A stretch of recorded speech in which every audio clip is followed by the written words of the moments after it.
I'm sorry, I'm calling bullshit on this one. For you, it's out. For you, in your world, it's out. I'm getting annoyed already, and I'm only not even halfway there. Hello, how are you today? Okay, so this video is a bit different to normal. I was on Instagram the last day, and I got an ad pop up about interior design trends to know in 2021, what's in and what's on its way out. So I was like, caught my attention. I thought, you know what? Maybe you guys would like to hear this as well. Also, side note, let's just ignore also my face. I have been wearing a face mask, I feel like, for 90% of my day for the past 5 days. So it's starting to show on my face now, which is amazing. Yeah, so I just wanted to go through this, have a look at some of these design trends, and then we can discuss it down in the comment section. Now, I'm not one who follows trends. Saying that, when I see something that pops up and it becomes a lot more popular and I like it, I will use it. But I wouldn't actively go out and look for trends to introduce into my spaces, because I feel like realistically you should be designing for your lifestyle, your life, your future. You shouldn't be designing for a week whilst the trend is hot. So yeah, let's go through this list anyway and see what's in and what's on its way out. I mean, I'm interested to see what's on its way out, to be honest. Let's have a guess before we get into it. Okay, what's in? Definitely green. Definitely them kind of flowy shapes. It's a tough one because I don't I'm just going off what I like. So what's on its way out? I don't really know. I don't know what was the trendy thing was it last year or the most recently? Maybe the LED lights. Vogue asked several top interior designers what home trends were likely to see in 2021. One word dominated above all: comfort. Comfort, practicality, and making your home your sanctuary on every level. Well, personally that doesn't make any sense to me, because if comfort is part of your overall design, I'm sure that would be factored into the concept. So maybe comfort over look is what it's going for. But then again, you can get really comfortable furniture that looks really cool. So that's a stupid statement. Sustainability will continue to be a priority. Yeah. What does comfy look like exactly? Think plushy, sink into furniture, chestnut woods, warm colors. See now, this is where it gets a bit comfort depends on the person.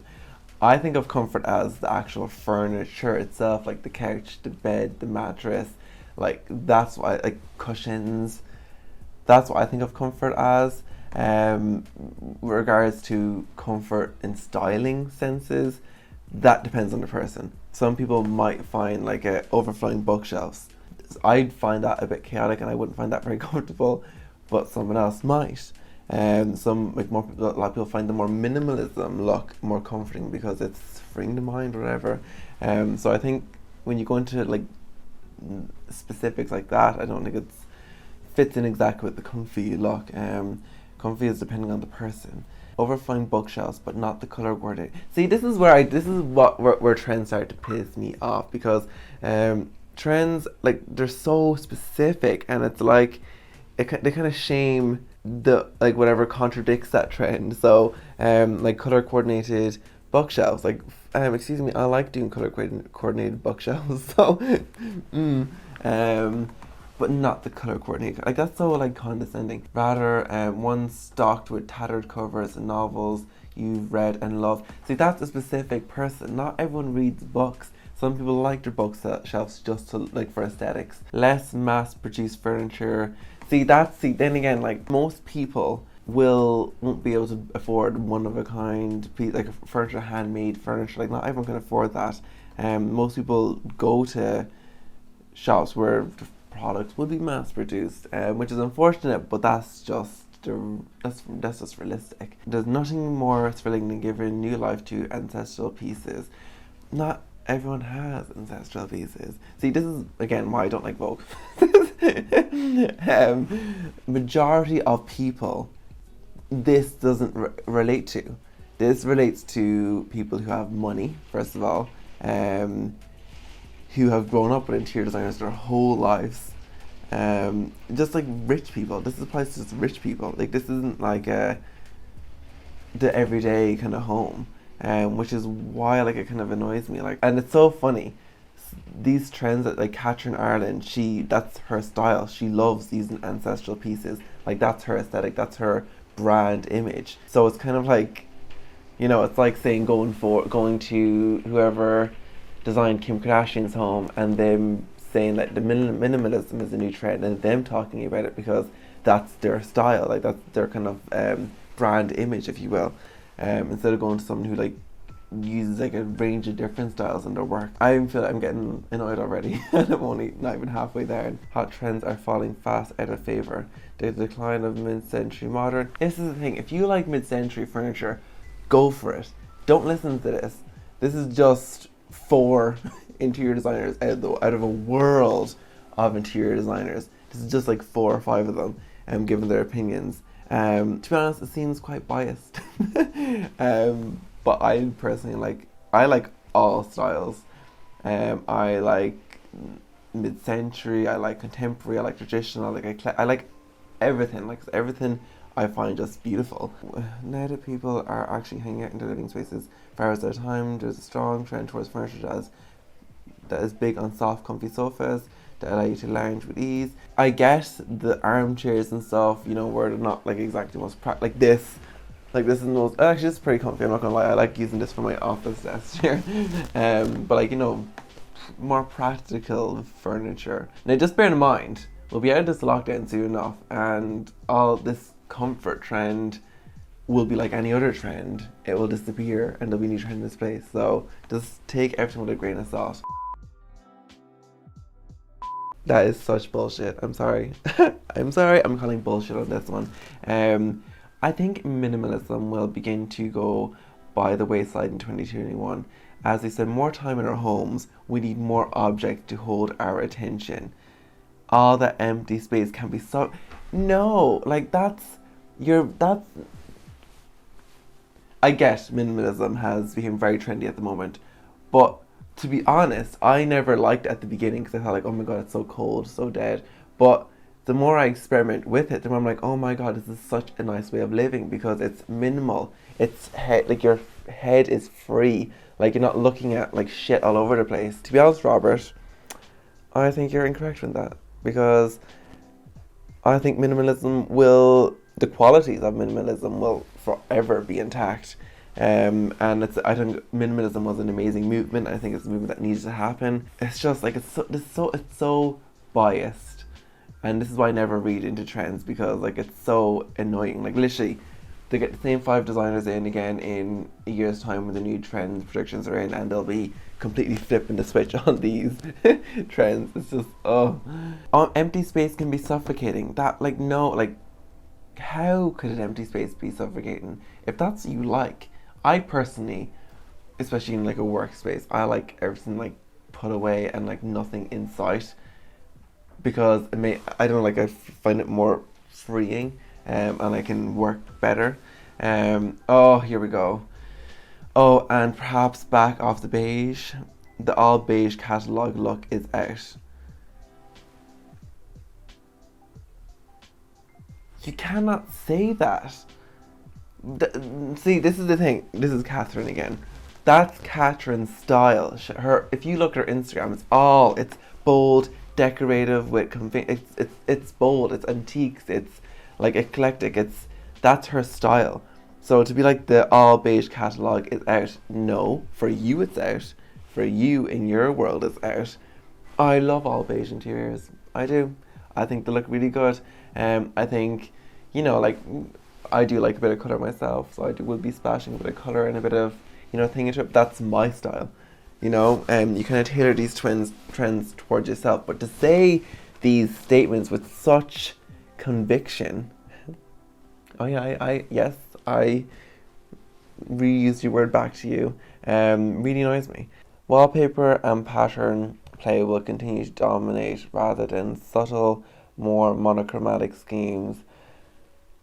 Whatever. I'm starting to get annoyed now. As we said, more times than we need. Oh, here we fucking go with the more objects need to. All that empty space can be suffocating. I'm not advocating for clutter. However, I'd say that 2021 will be a year of attributing meaning to carefully selected pieces. Okay, Robert. They've done you dirty in the first paragraph. They kind of cut out the whole last bit. This I can get on board with. It's not like it's not like he's saying the whole idea of having nothing in your space, like complete minimalism, is kind of dying out, and having more kind of gathered pieces, like a frame that you got in an antique store, or a rug that you picked up, like having like them kind of key pieces kind of scattered about, instead of having like nothing or like loads of shit everywhere. Like it's kind of a balance in between the kind of more cluttered look and the minimalism look. We are loving warm cinnamon and marigolds. Now, see, that's a personal taste, to be honest. Like, yeah, they're lovely, but €9,200 for a couch. Wow.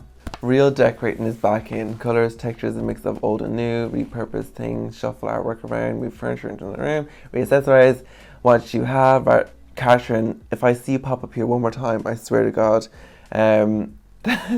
that's like. So that's just her style. Out for 2021. Now, Martin I can get on board with, because he's like done some amazing spaces. Rooms with no purpose. Rooms only used for high days and holidays. Furniture that has no other function but to make a statement. Needless excess is out. Functionality and durability in the home is in. Yeah, we've heard this already. Come on, give me something new. We see less beige and grey and more green, pink. My favorite color, blue. I love green. I'm doing a room actually moment that has like blush pink walls. Actually, I'm not going to say anymore. I don't know, but it's like a couple of months away. Crisp, clear colors are continuing to grow in popularity, with yellows, light blues, turquoise, and greens being used to brighten up spaces and put a smile on your face during these challenging times. I think we will move away from grand, sweeping styles and towards a rawer, more casual aesthetic. Homes will become textural and layered with elements of warmth, grounded elements. I expect that we will see design that is more regional and place-based than ever. Okay, is that it? Okay. I love this couch, by the way. I've seen this everywhere recently. Oh, also, this, I know it's an ad on the site, but Amara, if you're looking for like some cool like site for like interior design stuff, Amara's a really good site. So check it out. Okay, guys, I am dying to hear what your opinions are down in the comment section. What trends do you think is in for 2021 and out for 2021? I'm dying to know. I just think, listen, do what you want, put whatever you want into a space. Design is fun. Don't be limited by what's cool at the moment, because you already know that in a few months' time there's going to be a new cool, and again there'll be a new cool, and in a few months a new cool. So it's always going to circulate and it's always going to change. But I think be confident in your own style and be confident that you can create a space and not have to rely on what's trending, what's cool, because you might just surprise yourself. I'm dying to know though, do you agree with this list or do you not? I don't. I agree with some aspects. I like the one where he's saying about not completely minimal and not completely cluttered, like a mix in between. I do think I have seen that like quite frequently on Instagram recently. But yeah, just have fun. It's a design. It's not supposed to be taken seriously. It's supposed to be fun, so have fun with it. Anyway guys, let me know your thoughts down below and I will see you in the next one.